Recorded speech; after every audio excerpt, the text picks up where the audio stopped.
The world does not end with a scream. It ends with a thought. A child imagines a different reality, and gods vanish. A woman whispers 3 words, and history collapses. A mind fractures, and the universe bleeds. These are not heroes in capes. They are not villains in shadows. They are mutants so powerful that existence itself must bend or break. Tonight, we don't rank strength. We stare into it. In Marvel Comics, power is never simple. Strength is not just muscle, or blasts or bodies broken against the ground. True power is the ability to rewrite the rules, to decide what reality is allowed to be. Mutants are born with that curse. Some mutants lift cities. Others command minds. And a terrifying few command everything else. These are not characters meant to be admired comfortably. They are walking apocalypses, moral dilemmas given flesh. When they enter a story, stakes escalate instantly, because Marvel itself has to ask a dangerous question. What happens when evolution goes too far? This is the story of the strongest mutants in Marvel history, not sanitized, not simplified, and not safe. Mutant power begins the same way every tragedy does, quietly. A gene activates, a spark ignites, and suddenly the world is no longer prepared. For Jean Grey, it begins as empathy.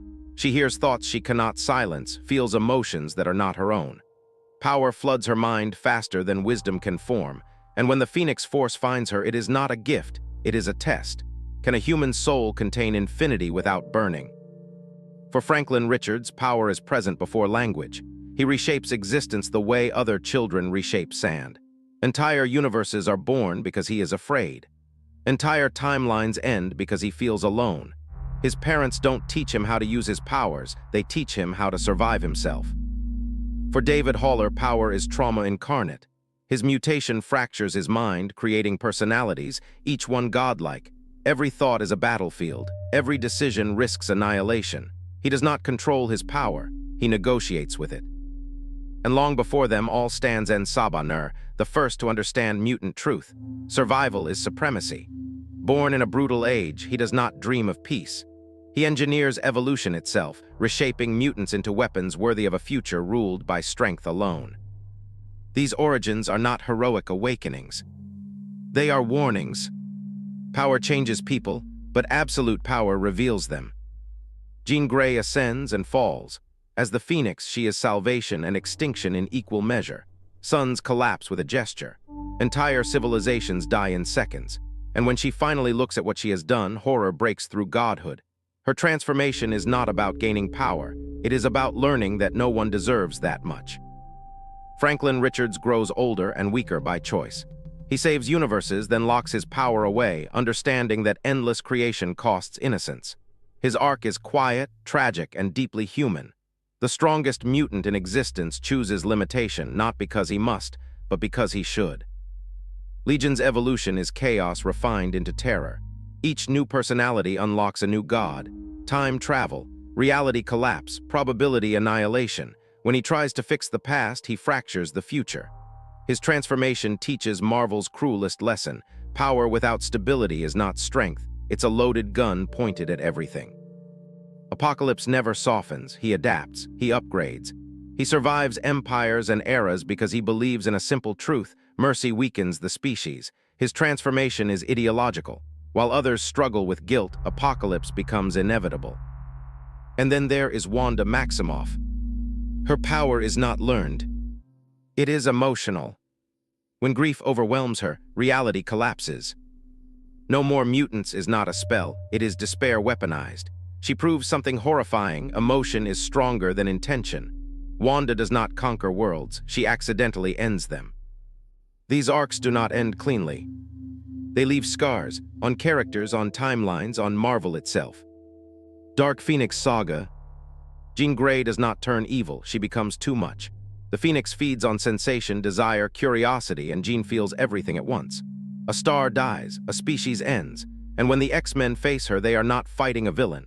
They are begging a friend to stop burning the universe down. Her final choice, sacrifice over dominance, becomes one of Marvel's most devastating moments. House of M. Wanda Maximoff creates a perfect world because she cannot live in the real one.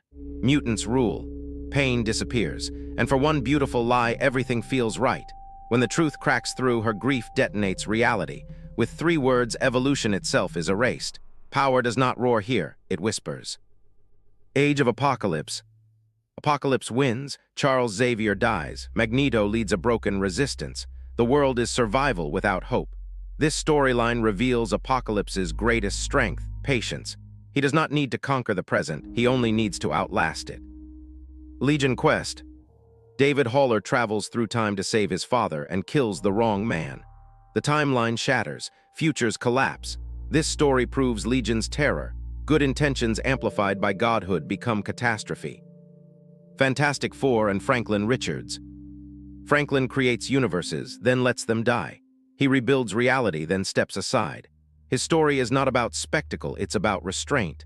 When even cosmic beings fear a child, Marvel reminds us, the strongest power is the one that chooses not to act. These mutants are not defined by abilities alone.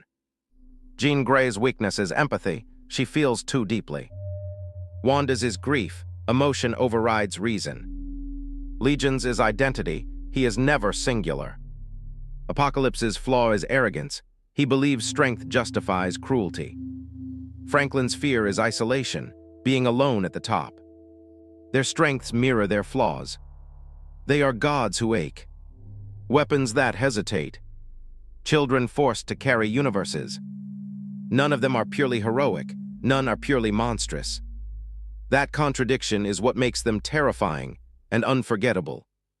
These mutants reshape Marvel's moral center.